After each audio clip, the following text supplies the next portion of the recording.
என்னை கிருபையால் அழைத்தவரே, உந்தன் கிருபை புகழ்ந்திடுவேன்.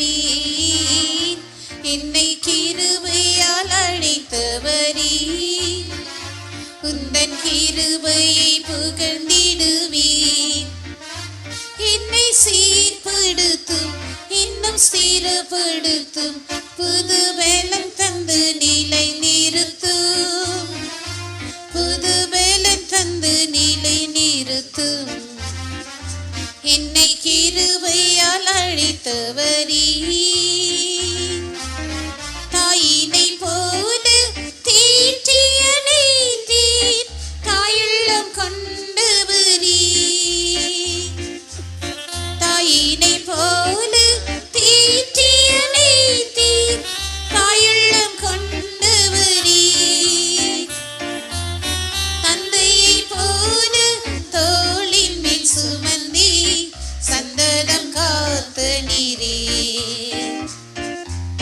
தந்தையை போல தோளின் மேல் சுமந்தே சந்ததம் காத்த நீரே. என்னை கிருபையால் அழைத்தவரே, உந்தன் கிருபை புகழ்ந்திடுவேன். என்னை கிருபையால் அழைத்தவரே, உந்தன் கிருபை புகழ்ந்திடுவேன். என்னை சீர்படுத்தும், இன்னும் ஸ்திரப்படுத்தும், புது பலம் தந்து நிலை நிறுத்தும், புது பலம் தந்து நிலை நிறுத்தும். என்னை கிருபையால் அழைத்தவரே, என் பலவீனத்தில் நவவென நடித்தீர், என்னையும் குணமாக்கினீர். என் பலவீனத்தில் நவவென நடித்தீர், என்னையும் குணமாக்கினீர். இடைக்கு வேதனாய் கண்மணி நிழலில் மறைத்தி பாதுகாத்தீர். இடைக்கு வேதனாய் கண்மணி நிழலில் மறைத்தி பாதுகாத்தீர். என்னை கிருபையால் அழைத்தவரே, உந்தன் கிருபை புகழ்ந்திடுவேன். என்னை கிருபையால் அழைத்தவரே, உந்தன் கிருபை புகழ்ந்திடுவேன். என்னை சீர்படுத்தும், இன்னும் ஸ்திரப்படுத்தும், புது பலம் தந்து நிலை நிறுத்தும், புது பலம் தந்து நிலை நிறுத்தும்.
தொடர்வேன். சிலுவை சுமந்தும் ஜீவனை பகைத்து சீயோனின் அடி தொடர்வேன். என்னை கிருபையால் அழைத்தவரே, உந்தன் கிருபையை புகழ்ந்திடுவேன். என்னை கிருபையால் அழைத்தவரே, உந்தன் கிருபையை புகழ்ந்திடுவேன். என்னை சீர்படுத்தும், இன்னும் ஸ்திரப்படுத்தும், புது பலன் தந்து நிலை நிறுத்தும். புது பலன் தந்து நிலை நிறுத்தும். என்னை கிருபையால் அழைத்தவரே, சீயோனின் ராஜனே வேகமாய் வருவீர். சீயோனின் பணி முடித்தீர். சீயோனின் ராஜனே வேகமாய் வருவீர். சீயோனின் பணி முடித்தீர். சீயோனும் சாலிமும் இணைந்து உம்முடனே நித்தியமாய் மகிழ செய்யும். சீயோனும் சாலிமும் இணைந்து உம்முடனே நித்தியமாய் மகிழ செய்யும். என்னை கிருபையால் அழைத்தவரே, உந்தன் கிருபையை புகழ்ந்திடுவேன். என்னை கிருபையால் அழைத்தவரே, உந்தன் கிருபையை புகழ்ந்திடுவேன். என்னை சீர்படுத்தும், இன்னும் ஸ்திரப்படுத்தும், புது பலன் தந்து நிலை நிறுத்தும். புது பலன் தந்து நிலை நிறுத்தும்.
சகாயம் செய்வீனே. நிதியின் வழங்கருந்தால் உன்னை தாங்கி சகாயம் செய்வீனே. நிதியின் வழங்கருந்தால் உன்னை தாங்கி சகாயம் செய்வீனே. நிதியின் வழங்கருந்தால் உன்னை தாங்கி சகாயம் செய்வீனே.